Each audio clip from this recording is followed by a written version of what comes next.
Welcome. Welcome, everybody. We're just coming on live here now at Deanne Fitzpatrick Studio, and it's our Thursday live that turns into our podcast as well. We put this on our podcast if you don't get to hear it here and or see it here. And we've got Carol Cooper and Teresa Bogle and 14 other people watching already. So that's really great. Carol Tilley and Nancy Voiles King. That's nice. That's good. I love seeing new names come up here. Hello, Bonnie from Clarenville, Newfoundland. Bonnie's been here to a workshop before. We've got Ann Hickok Fetters, Hekon Gran Hensvold. Sorry for my pronunciation. Beverly Oberlander from Minnesota. Wow, that's great. Pam Maxfield. Hi, Pam from Ohio. And I've been to Ohio. I went there to speak many years ago at, about, 4 years ago, I think it was now. And Shannon Carter from Delaware. Marielle Poirier, just from down the road. Hello, Beverly Dick McGinnis. I'm glad everybody's getting here. And Betty Perush is here. So nice. It's so nice. I feel like you're right in the room with me. I feel really lucky. So I've got lots of things I want to talk to you about today, and I'm just going to go over them. So in the Thursday Live from Deanne Fitzpatrick Studio, today we're going to talk about how to create and what to consider in floor mats. We're going to talk about the webinar. We're going to talk about the upcoming webinar. We're going to talk about the harbor. And I'm going to tell you a little story about Hundertwasser, and that's, he's from Vienna, and I'm going to tell you about that. And of course, I promised you I'd show you what happens under the rug. I think that's really important.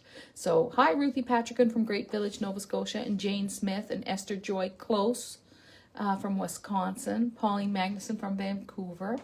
I never did show you my Fairyland rug. I was thinking about that. I forgot all about it. So, some of you have bought the pattern, so you'd probably like to see it completed. I'm going to announce the winner for our basket of silks, and I've only got it half filled. And I want to tell you about a question that my husband asked me last night. So that's what we're going to do today. Isn't it a lot? How can I do all that in 20 minutes? I think we can. Can you? Do you think we can, Ange? Sure. All right. Okay. Here we go. I'm passing it over to Angela. There she is. Hi, everybody. There's Angela. She's my friend and co-worker. And I said to Angela last week, I said, Angela, do you ever get sick of listening to me and looking at me? Because of course she's doing things all day, and she lied and said no. We get along pretty good though. Yeah, anyway. And then on Saturday morning I was flipping through a magazine, and who do I see? Whose face appears on the page but yours? I'm like, I had to text Deanne, and I said, you're literally everywhere. Working on it. Okay, so what I want to start with today is just a little lesson in art. On Saturday morning, I got up, and I told you this in my newsletter. I was telling you about my friend Denise, and how some people are just really good at being spur of the moment. And she is, she just got it. She just can get up and go, and she'll drive anywhere. I love that. I love that spirit in her. So, and Denise and I are great buddies. So, but me, I'm I can think of 50 excuses not to go anywhere because I just want to stay home and hook my rug. I'm always like that, right? But Saturday morning, I got up. I got dressed. I texted my daughter. I said, maybe I'll meet you for lunch. And I drove to Halifax. And I came back the same day, and I met her for lunch. And then I went to the art store. And one of the things I want to do at the art store is when I go there, is I want to buy books about artists. I think it's really important to, keep introducing. And so I saw this book by Hundertwasser. It's by Pierre Rastani, and it's a Taschen book. And if you notice these books, they make a lot of art books. And I was captivated by the image on the cover and the image on the back. And so I bought it. But Adele said, do you know that artist? And I said, no, I don't, but I know something about them. And there's something about this that is calling me, right? So then I got home, and it was 2 days later when I realized that for almost a year, we've been carrying sock yarns by Hundertwasser.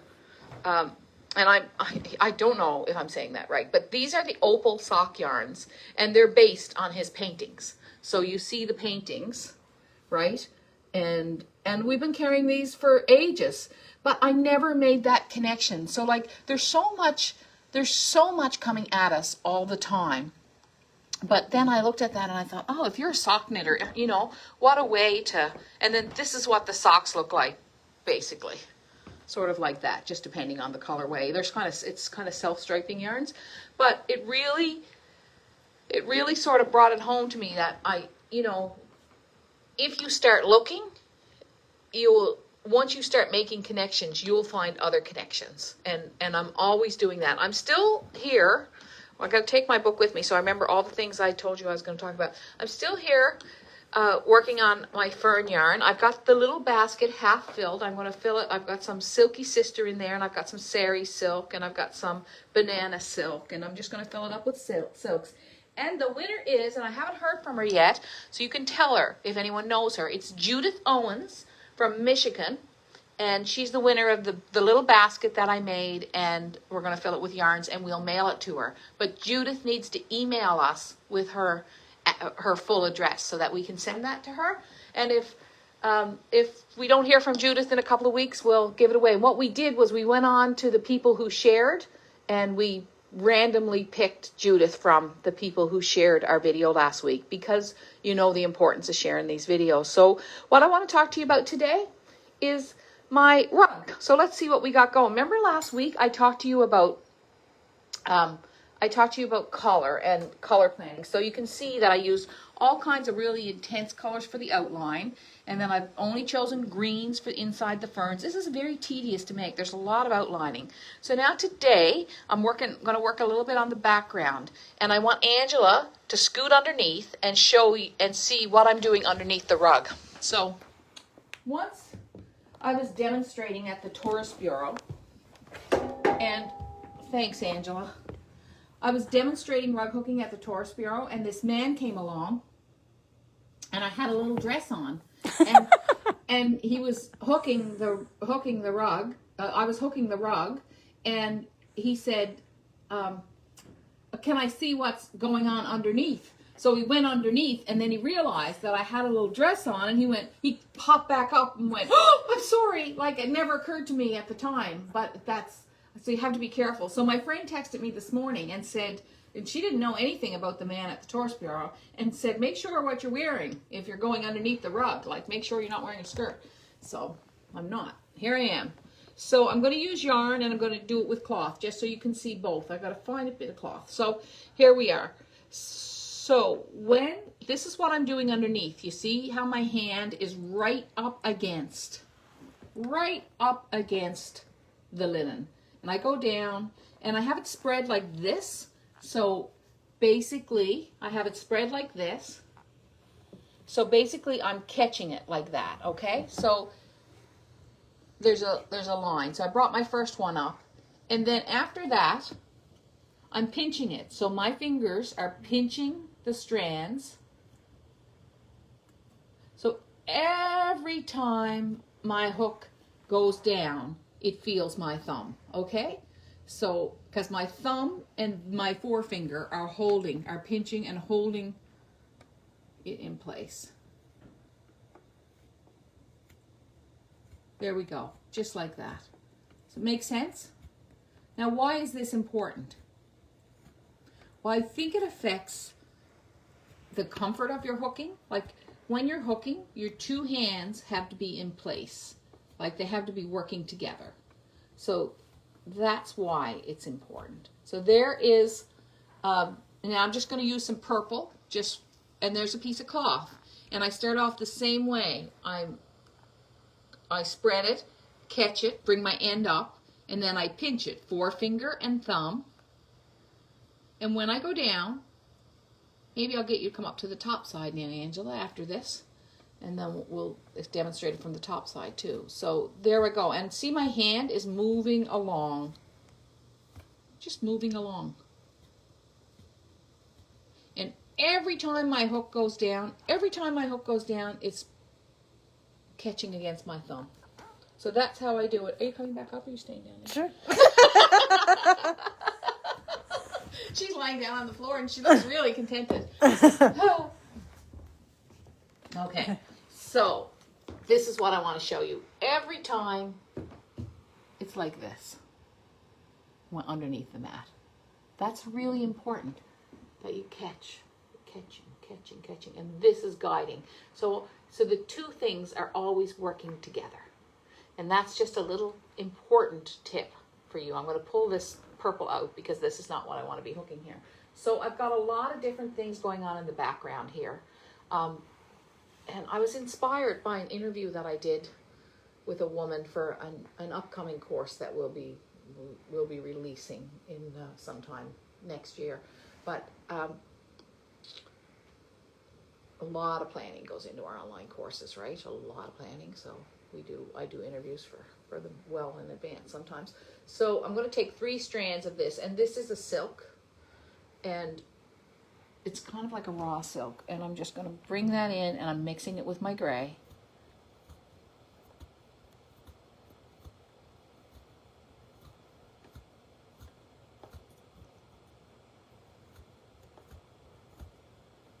So the other thing I was going to talk to you about is the question my husband asked me last night.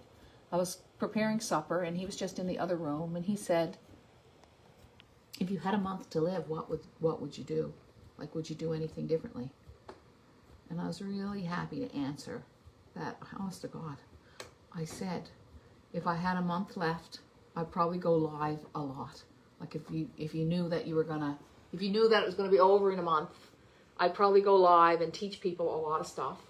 I'd probably do that, and I'd probably do one more really great online course, and I'd see my family a lot, of course, and eat with them a lot, and I'd hook an amazing rug. That's what I said, and I thought, oh, that's good, and that was like just really guttural. Like it wasn't like I had to think about it for a long time. That was really guttural, and so I feel like I'm doing the right thing here. You know, I feel like I'm in the right place. I feel like the people who learned here how about hooking this year and in other years, I feel like you're adding creativity to your life. And I feel like when you add creativity to your life, you add so much more. You add community, you add love, you add friendship, you add solace, right? Because you can sit with yourself and think things through, and it's just like so good for you. It's a kind of a tonic, right? So here I am hooking away. So that was the question that my husband asked me last night, and I just thought, I'm just really feeling grateful for you, for those of you who've been on my online courses and shopped with me, who show up here every Thursday, who share these videos. I just feel really, really lucky. So now that I've put the silk in, I'm going to switch off to a Briggs & Little, and this is our Manet Briggs & Little, really great for background. It's our Manet from the artist hand-dyed series that Angie did. And Angie's been home cooking up some new things, hasn't she? Amazing, Angela. yeah. Amazing what that woman can cook up, I know. And do our shipping. But look how the transition happens in that background, right? So look, I've got blue, I've got gray, I've got all kinds of colors that you wouldn't expect or think to blend together. And I love also the difference between the Briggs & Little against the cloth. Look at that. Just such a contrast in textures. Amazing contrast in textures. Okay. So now, so I keep changing this, right? But if you look down here at this area, you'll see that I used a lot of one color. I used gray, gray, gray, gray, gray, gray, gray, right? But here I changed it a lot, and that's what I'm doing with the background on this piece. I want the background to be as interesting as the ferns themselves. That's really important to me.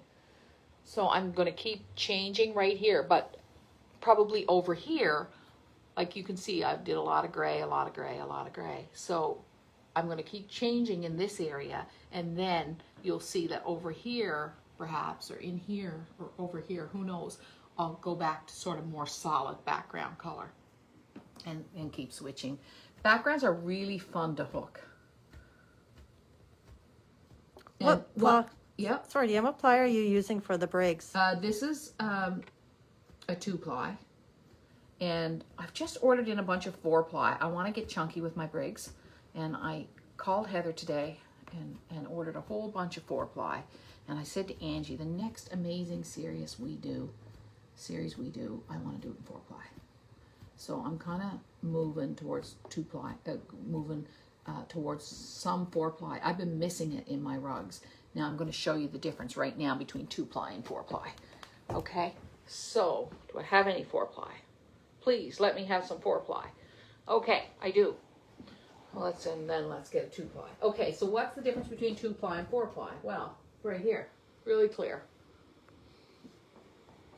I got my good black sweater on. I shouldn't be hooking rugs in it. All right. Okay, but look, if it's too good to hook rugs, what do I need it for? Really? So might as well just enjoy my black sweater and hook it, right? Because nothing's too good to wear hooking rugs. All right. Okay, this is the 2-ply. The 2-ply is 2 strands of yarn twisted together. The 4-ply, guess how many strands of yarn? It's 4 plies twisted together. Now the 2-ply, which is interesting enough to me, I find this interesting.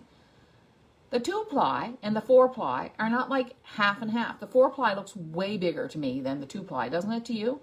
It's like, looks like almost 3 or 4 times as big. I mean, clearly it isn't, but it sure looks that way. So this is the 4-ply and this is the 2-ply. Okay, now I'm going to hook them together for you so you can see the difference when you hook 2-ply and 4-ply together. This is not what I'm going to be using in my background, but I'm just going to show you. So this is 4-ply, Briggs & Little, and we will have this on the site very soon. We don't have a lot of it on now. We do have some in our hand dyed. And this is 2-ply.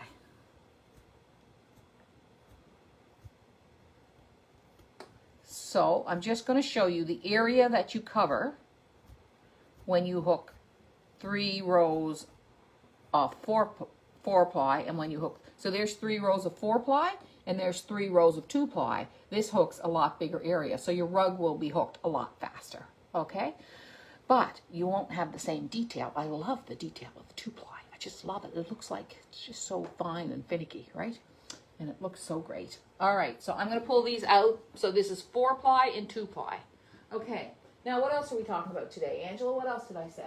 What happened under the rug? What's important when you're talking about a floor mat? This is the main thing you need to know when you're hooking a floor mat. You can put anything in a floor mat. You can hook whatever you want. You could hook chip bags if you wanted in a floor mat. Everything is going to wear differently. So I prefer, when I'm hooking a floor mat, is to hook wool yarn or wool cloth. And I prefer 100% because it's so durable and wearable. I will use fleece and things like that at times, and I have, but I don't really like the way that it wears when it battens down. It wears differently. So one of the things I love about hooked floor mats is the patina that they create. So if you hook fleece or really like a lot of really soft merino in your floor mat, it's going to wear differently than, say, a more durable cloth or a heavy-duty yarn such as Briggs. So that's an important thing. You also have to consider, if you're hooking a floor mat, you want to put it on linen. You don't want to put it on burlap. Burlap rots when it's affected, when it touches water. It's simple. Like, so, you know, linen, you can soak the linen in water and it will be okay, but burlap will rot. So that's important. And you want to bind it differently. So someone bought one of my rugs recently for the floor, and I covered the whole backing for them with a piece of wool cloth so that they could keep it protected. And I'm really happy to see my rugs on the floor. It doesn't bother me a bit. But you do have to know that every yarn will wear differently. If you want that traditional floor mat that we made years ago, you might want a patina like this, with just wool cloth. And you might want to only use this if you want that patina. Personally, I love this, but it's not what I want anymore. I'm quite happy to mix that with other durable yarns, like Briggs & Little. And it will wear well. You know, they'll wear well. They'll wear a little bit differently, but they'll wear well. Now, if I put, just going to grab some fleece in here. And some people hook whole floor mats with fleece. I think it's Lockyer. I could be wrong on that. But if I hook this, and I'm hooking it really nice and high. What is patina, Deanne? Patina? Patina or sorry, patina. I always say sorry. patina, but I think the proper pronunciation is patina, is the effect of wear on something. So if you have a piece of tin, hi Keith, thanks. If you have a piece of tin or a piece of rust, like a tin, it'll rust and it'll wear out, and you know, you'll see little spots on it, and that's the patina is the correct pronunciation. I'm from Newfoundland. We said patina. I don't know. Maybe I just never learned about it till after I left and said it the way I thought it would be said. But that's what a patina is. So it's like, I'll show you, find something with patina on. So, oh, I remember the other story about connections. Remember I talked to you about the Hundertwasser yarn? Now, Angela, I just said to Angela, I hate it when I lose an idea. It drives me crazy. She said it might come back. So before I go there, it's about the ferns. With this fleece, that's going to wear differently, right? It's going to wear differently than this, you know, if you're walking on something on the floor, right? If it gets in, now it's not going in a high traffic area, it's not going to matter that much, but you know, different wools will wear differently because they're softer or whatever. Okay, so that's the thing you need to think about. And then you need to think about binding. You want to make sure that the edge of your linen is all covered. So you might want to cover it with a twill tape or a wool binding, or if some people like to whip their rugs. It's never been my favorite thing. Now, why am I so concerned with ferns all of a sudden this summer, right? I thought, because I'm making a fern rug now, and then I'll come out and I'll show you the fern rug that I have already. I don't know, can you show them that there, Angela? That fern rug? So there's the fern rug that I have already, that I love. And remember I told you that was from walking down the road and seeing the ferns? Well, you see, I'm just a person who loves connections, right? I love connections. So, do you think that, what connection would I have with a man whose hobby was geology, right? What connection would I have? Not like, you wouldn't think anything, right? Except for, there was this man who lived on the Parsborough shore, and his name was Eldon George, and I'm going to tell you a little bit about more. I don't know a lot about him, I'm going to tell you what I know. So, between here and 30 minutes away, there is a UNESCO World Heritage Site in Joggins, and there is a geological museum in Parsborough, because this shore is full of fossils, like full of fossils. And there's all kinds of heritage about it here, and there's all kinds of museums about it, and 2 museums about it, but all kinds of interest in it in our community. So this man used to collect fossils, and he had a little shop in Parsborough. And when I went, the last time I was there, he was elderly, and he would sell like polished rocks and stones and things. And look at this. The last time I went there, he had this fossil of ferns. So this is millions of years old, I would think. I mean, don't quote me, quote Eldon George or somebody else. And then there's another fossil on the other side of it. And what's in that fossil? You see, Ange? It's ferns. Wow. Look at that. Isn't that beautiful? So ferns have been an attraction of mine for years and years and years.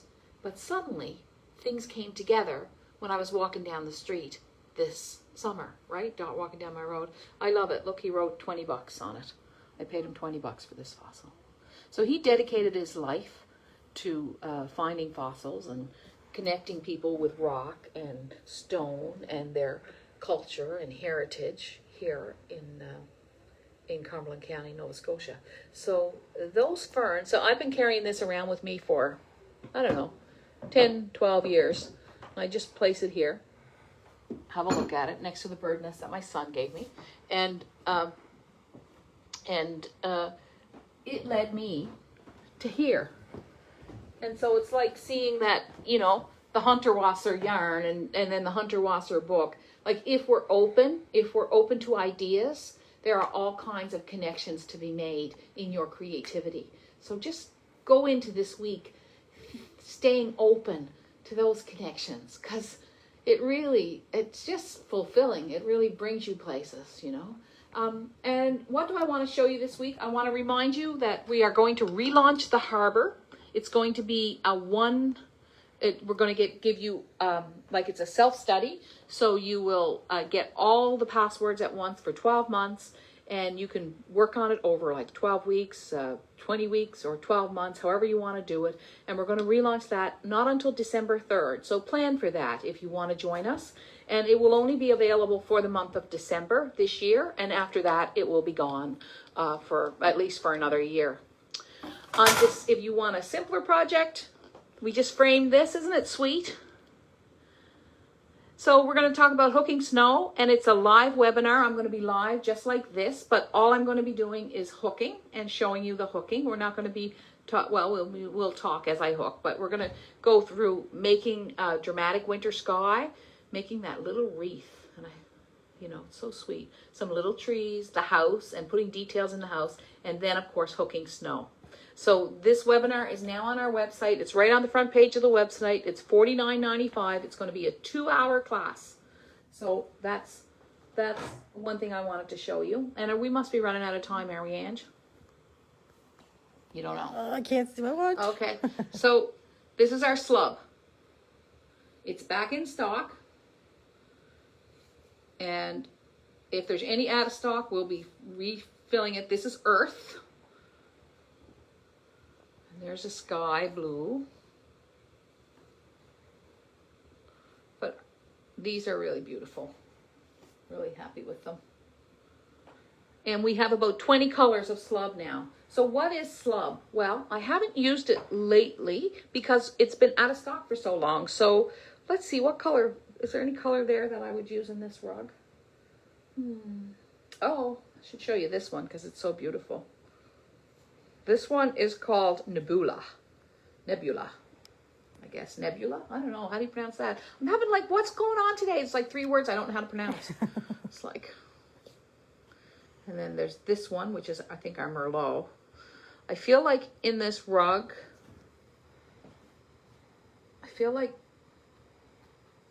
I wouldn't use any of these colors in this rug, any of these ones, but I could use this one. Well, I'm tempted to use this, though, in the background. A little light blue in the background.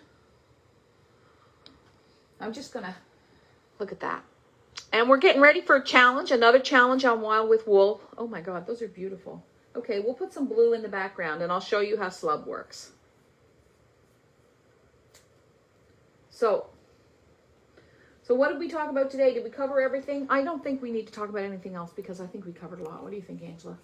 The Fairyland Rug. Oh, you want to see the Fairyland Rug? Here it is. It's all done. And we are still taking orders for patterns for this if you want one. There it is. What do you guys think? The roses and the houses and it's fun. There we go. Any questions today? Does anyone have any questions they want to ask me? What is the weight of the slub? The weight of the slub. I don't know. Oh, how many grams is in a package? Oh, quite a few. 100 meters or 109 yards. It's 4.4 ounces or 125 grams. So I'm going to take the light blue and I'm going to show you how the slub works. So usually slub I hook singly, okay? And then just watch it. It just does something really great. See how it goes thick, thick, thinner, thinner, thin, thicker, thicker, thinner, thinner, thinner, thinner, thinner. So you end up with this incredibly nubbly effect. So I am going to put a little bit of this light blue in here. Maybe I'll see. I'm not sure. But isn't that something? That's the slub. Right there. I'm going to do another batch. Thin, thin, thick, thick, thin, thin, thicker, thicker, thinner. What is the slub made of? It's wool. It's wool. It's